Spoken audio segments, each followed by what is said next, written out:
Gatsby and Montag are two characters that define their novels, and, surprisingly, their American dream experience is more alike than what we see at first glance.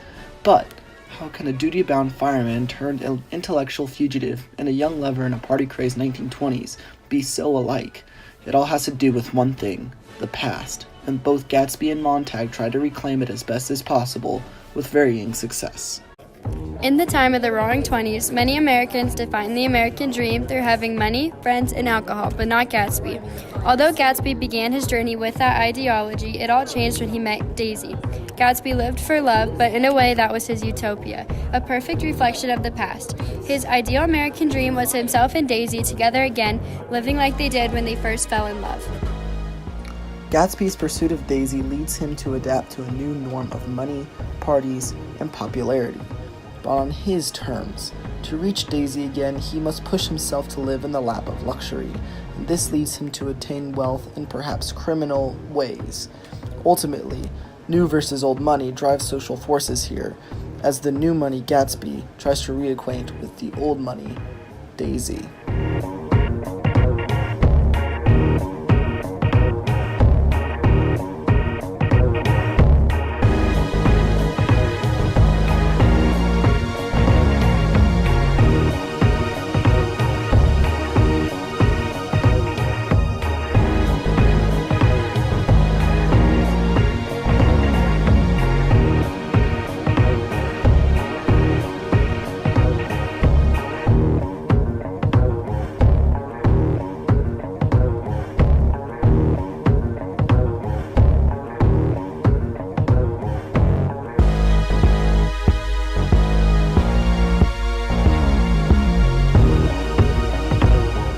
Gatsby is unsuccessful in his attempt to recreate the past. The combination of sacrifices, challenges, and approach made his attempt risky. It is just too much to overcome.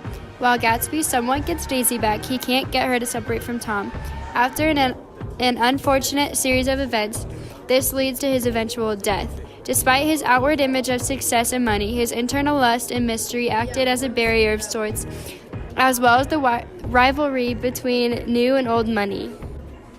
At first, Montag defines his dream as the will to protect society from the harm of books and knowledge.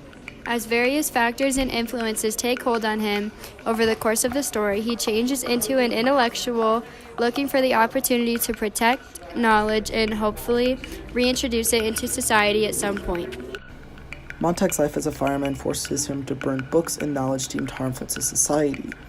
Society believes that it'd be more safe if everyone conforms to the same ideals and principles.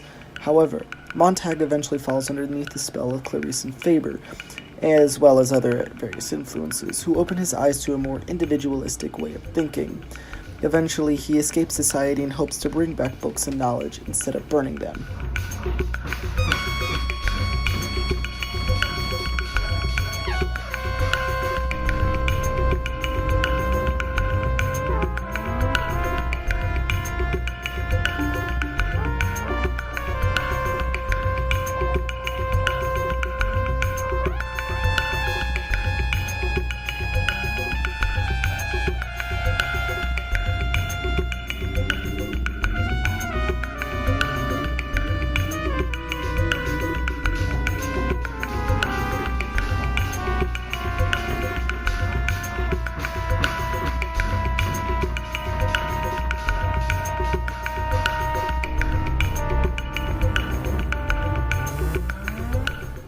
At first, it seems that Montag's achievement of his American dream is left in doubt.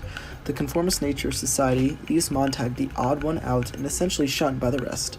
However, when a late-story bombing run leaves the city ruined, Montag's opportunity arises to return books and knowledge back to the mainstream. However, the book ends on a cliffhanger. We don't know whether or not Montag succeeded in achieving his dream, or whether or not society accepted it. Upon further inspection, we can see the glaring similarities in Montag's and Gatsby's American dreams. Both wish to return to the past, whether it be through love or knowledge. Gatsby wishes to return to the way things were, with Daisy by his side in a romantic utopia, and he did whatever it took to get there, even if that meant dealing with criminals. Montag wished to return to an enlightenment to society, a far cry from his fireman beginnings. He truly wishes the best for people and hopes to help society rise out of the ashes like a phoenix. While both dreams include an element of freedom and livelihood for both, it is peculiar that both also include an element of reclaiming the past. And, ultimately, that is what the American dream comes down to, crafting a personal utopia. Whether or not it works depends on the person and situation, and there is no better comparison than the one between Gatsby and Montag.